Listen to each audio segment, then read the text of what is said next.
اور وہ شخص جو مومن تھا اس نے کہا کہ بھائیو میرے پیچھے چلو، میں تمہیں بھلائی کا راستہ دکھاؤں گا۔ بھائیو یہ دنیا کی زندگی چند روز فائدہ اٹھانے کی چیز ہے، اور جو آخرت ہے وہی ہمیشہ رہنے کا گھر ہے۔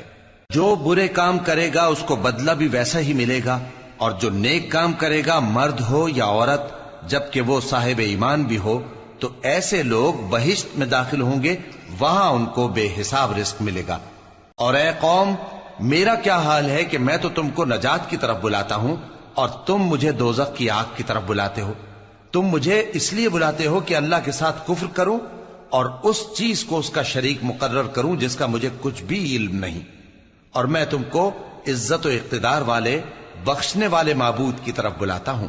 سچ تو یہ ہے کہ جس چیز کی طرف تم مجھے بلاتے ہو اس کو دنیا اور آخرت میں بلانے کا کوئی فائدہ نہیں، اور ہم کو اللہ کی طرف لوٹنا ہے، اور حد سے نکل جانے والے ہی دوزخی ہیں۔ جو بات میں تم سے کہتا ہوں تم اسے آگے چل کر یاد کرو گے، اور میں اپنا معاملہ اللہ کے سپرد کرتا ہوں، بے شک اللہ بندوں کو دیکھنے والا ہے۔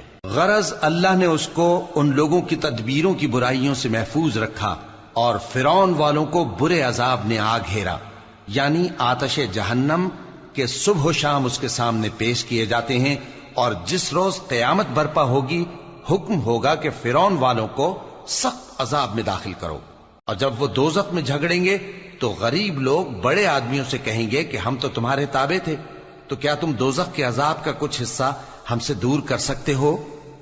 بڑے آدمی کہیں گے کہ تم بھی اور ہم بھی سب دوزخ میں ہیں، اللہ بندوں میں فیصلہ کر چکا ہے۔ اور جو لوگ آگ میں جل رہے ہوں گے وہ دوزخ کے داروغوں سے کہیں گے کہ اپنے پروردگار سے پکار کر کہو کہ وہ ایک روز تو ہم سے تھوڑا سا عذاب ہلکا کر دے۔ وہ کہیں گے کہ کیا تمہارے پاس تمہارے پیغمبر نشانیاں لے کر نہیں آئے تھے؟ دوزخی کہیں گے کیوں نہیں؟ تو وہ کہیں گے کہ تم ہی پکار لو، اور کافروں کی پکار اس روز بیکار ہوگی۔